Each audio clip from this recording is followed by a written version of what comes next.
Halo semua, pernah nggak sih kamu merasa lagi di persimpangan jalan, di mana pilihan yang benar itu rasanya kok susah banget ya? Nah, kali ini kita bakal bahas bareng-bareng dari mana kita bisa dapetin kekuatan pas lagi menghadapi godaan semacam itu. Kita semua pasti pernah ngalamin kan? Momen-momen di mana kita harus milih antara yang benar dan yang gampang.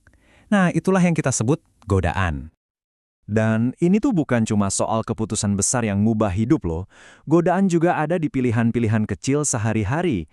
Kayak jujur pas nggak ada yang lihat, atau sabar pas kita lagi frustrasi berat. Justru pilihan-pilihan kecil inilah yang pelan-pelan ngebentuk karakter kita.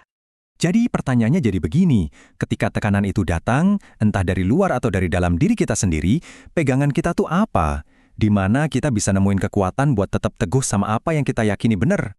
Oke, sumber yang kita bedah hari ini nawarin sebuah sudut pandang yang kuat banget, yang akarnya itu dari iman. Idenya adalah, ada sumber kekuatan di luar diri kita yang bisa kita andalkan. Yuk kita gali lebih dalam lagi. Coba deh, lihat perbandingan yang kuat banget ini. Di satu sisi, ada gambaran semak kering di padang gurun. Kelihatannya rapuh, gampang layu begitu ada kesulitan datang. Nah, itu tuh gambaran kalau kita cuma ngandelin diri sendiri. Tapi di sisi lain, ada pohon rimbun di tepi sungai. Akarnya tuh dalam banget, jadi selalu nemu sumber kehidupan, bahkan pas lagi musim kemarau sekalipun. Itu gambaran kalau kita bersandar pada kekuatan yang lebih besar. Metafora tadi indah banget ya, tapi gimana sih wujudnya di kehidupan nyata? Oke, mari kita lihat dua kisah yang luar biasa yang jadi contoh nyata dari prinsip ini. Coba bayangin deh, kamu dikhianati terus dijual jadi budak sama saudara-saudaramu sendiri. Bertahun-tahun kemudian, setelah lewat penderitaan yang nggak kebayang, kamu jadi orang nomor 2 paling berkuasa di negeri itu.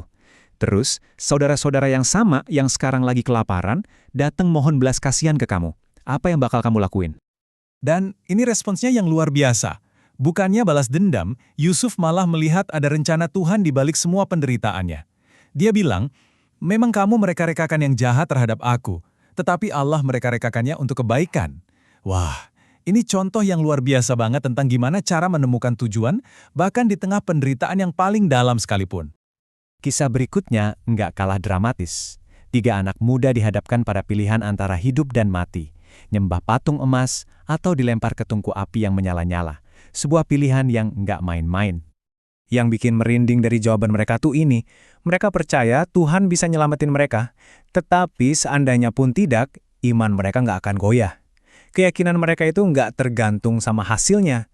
Mereka bakal tetap setia apapun risikonya. Luar biasa. Kisah-kisah ini bukan cuma cerita kuno loh.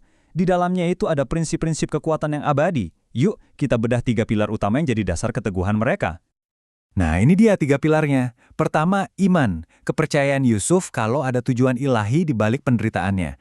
Kedua, persekutuan. 3 sahabat tadi yang saling nguatin pas ngadepin ancaman. Mereka nggak sendirian. Dan ketiga, ketaatan. Kesetiaan mereka pada prinsip bahkan saat nyawa taruhannya. Ketiga hal ini saling nyambung, ngebangun fondasi yang kokoh banget.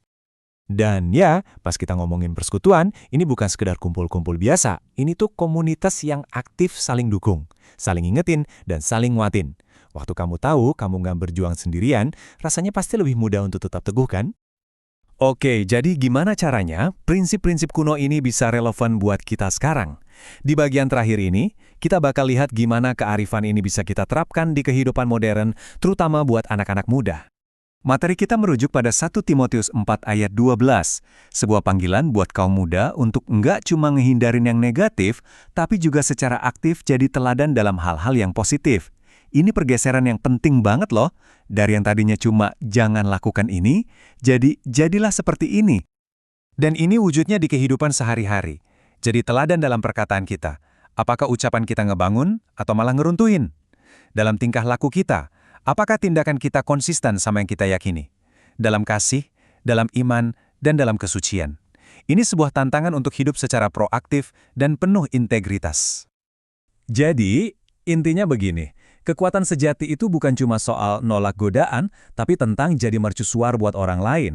Bukan cuma soal bertahan dari kegelapan, tapi tentang nyalain terang buat orang-orang di sekitar kita. Jadi, kita udah lihat kalau kekuatan sejati itu bisa datang dari iman, persekutuan, dan ketaatan. Kita udah lihat contoh-contoh luar biasa dari mereka yang tetap teguh di tengah badai. Sekarang, pertanyaan ini kembali lagi ke kamu. Saat hidup lagi nguji kamu, di mana kamu akan menemukan kekuatanmu? Fondasi apa yang jadi pijakanmu? Terima kasih sudah menyimak.